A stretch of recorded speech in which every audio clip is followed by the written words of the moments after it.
Donc le droit à la parole était extrêmement limité. Il est très contrôlé encore, c'est-à-dire vous avez le droit d'accéder à l'antenne ou pas.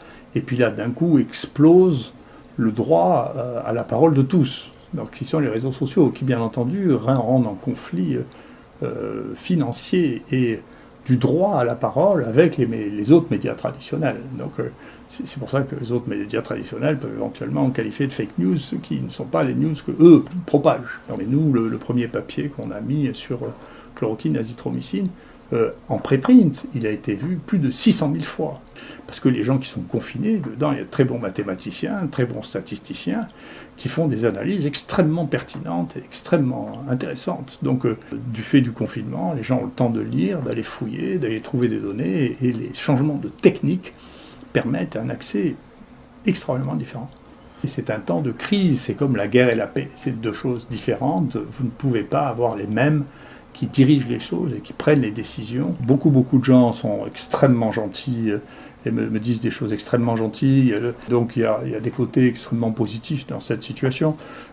Donc je vois le bon côté des choses, c'est que finalement je découvre des choses que je ne savais pas, plutôt sur le bon versant des choses. Pour ça que je suis assez optimiste. J'ai trouvé que les gens ici avaient un optimisme et un dynamisme tout à fait extraordinaire. C'est rassurant, hein, effectivement, une population vieillissante qui a peur du risque. Le véhicule de la connaissance scientifique aujourd'hui, pendant longtemps, a été la publication scientifique. Est-ce que vous analysez des différences aujourd'hui, des changements de paradigme quant à la manière dont l'information scientifique est diffusée au sein de la communauté scientifique? Ah ben oui, nous on l'a vu, pas qu'au niveau de la connaissance scientifique, au niveau du droit de parole. C'est-à-dire que jusqu'à présent, les médias étaient concentrés. Moi, j'ai vécu une époque où il n'existait qu'une télévision d'État, et puis ensuite, il y a eu des télévisions jusqu'en 81. Donc, puis à partir de 81, Mitterrand a permis l'existence des radios libres, puis ensuite de télévision commerciale, ce qui n'était pas le cas. Il n'y avait pas de radio libre jusqu'en 1980. Donc le droit à la parole était extrêmement limité. Il est très contrôlé encore, c'est-à-dire vous avez le droit d'accéder à l'antenne ou pas. Et puis là, d'un coup, explose le droit à la parole de tous. Donc qui sont les réseaux sociaux, qui bien entendu rendent en conflit financier et du droit à la parole avec les autres médias traditionnels. Donc c'est pour ça que les autres médias traditionnels peuvent éventuellement qualifier de fake news ceux qui ne sont pas les news que eux propagent. Donc je pense qu'il y a un vrai changement social, et c'est vrai aussi au niveau de la production scientifique, parce qu'il y a des blogs scientifiques actuellement qui ont une valeur considérable. De plus en plus, on met, nous, nos publications avant publication, en particulier dans les situations de crise, pour faire partager les données que nous avons et qui ont besoin d'être analysées, pour lesquelles on ne peut pas perdre 3 mois. Vous voyez bien que dans une situation dans laquelle une épidémie va durer 3 mois, vous ne pouvez pas attendre 3 mois avant que vos résultats soient publiés. C'est pas raisonnable. Donc il y a beaucoup de reproches qui sont faits par des gens conservateurs sur le mécanisme de diffusion de l'information, sur le mécanisme de diffusion de la connaissance, qui ne sont plus en adéquation avec les moyens actuels. Et ça, c'est un immense changement qui explique aussi beaucoup d'irritation. Mais nous, le premier papier qu'on a mis sur chloroquine, azithromycine, en préprint, il a été vu plus de 600 000 fois. Et moi, je peux vous dire que ça correspond globalement au nombre de vues et de téléchargements d'un journal habituel sur un an. Donc, ce qui veut dire qu'on est en train de changer, de bouleverser complètement. Il y avait déjà l'accès open à tout le monde, mais si on payait en plus pour les journaux scientifiques, mais là, avec les préprints, et ces préprints, ne croyez pas, les plus grands journaux du monde actuellement se servent de ces préprints, le journal Science, le journal Nature, lisent les préprints pour pouvoir reporter aussitôt que possible les nouvelles découvertes ou les nouvelles avancées. Donc il y a aussi là un changement radical. Il est possible qu'après-demain, effectivement, les blogs ou les préprints auront une signification comparable à celle des publications actuellement dans l'édition scientifique, ce qui est aussi un combat considérable, un changement de modèle absolument considérable qui donnera l'accès à tous.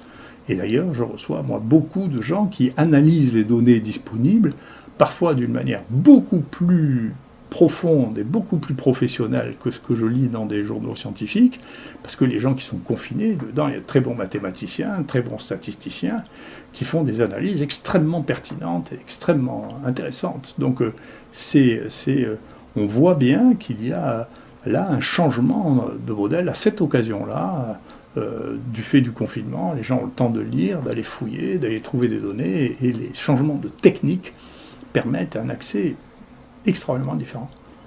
Donc, et c'est une des raisons, ne vous croyez pas, bien sûr, ici en France, je suis l'image de ce changement, mais vous savez, il y a les mêmes déchaînements aux États-Unis, il y a les mêmes déchaînements au Brésil, il y a les mêmes déchaînements entre des manières de voir, qui sont des manières de voir de pays qui sont très riches, qui n'ont pas l'habitude d'être confrontés avec des nouvelles maladies pour lesquelles il y a des décisions rapides à prendre. Et donc, quand on est très riche et qu'on n'a pas grand-chose à espérer de nouvelles médecines, on n'est pas pressé, on a le temps, et on a une aversion au risque, on est dans le principe de précaution, et donc toutes nos infrastructures décisionnelles sont basées là-dessus. C'est-à-dire on vit très vieux déjà, et donc on ne va pas avoir de médicaments qui vont nous faire gagner 10 ans d'espérance de vie, c'est pas vrai.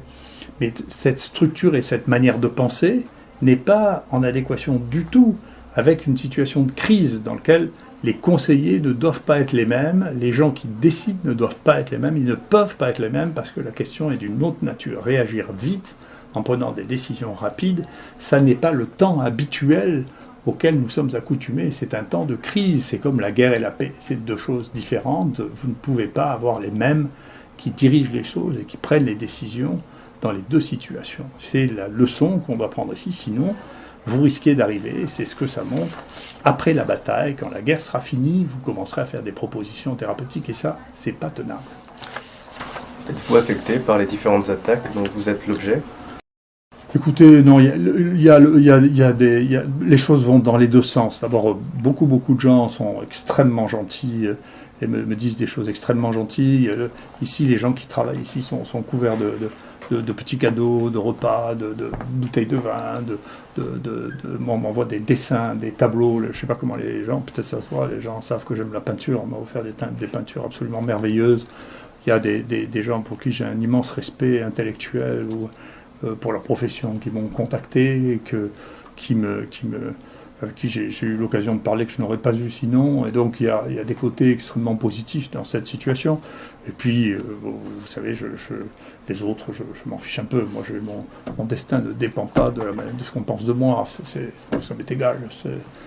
Donc je vois le bon côté des choses, c'est que finalement je découvre des choses que je ne savais pas, plutôt sur le bon versant des choses. Pour ça, je suis assez optimiste. J'ai trouvé que les gens ici avaient un optimisme et un dynamisme tout à fait extraordinaire. C'est rassurant, hein, effectivement, une population vieillissante qui a peur du risque, qui a des difficultés à admettre que le truc est bien de voir que dans une situation comme celle-là, elle se réveille et qu'elle est pleine de vitalité. Et c'est très rassurant.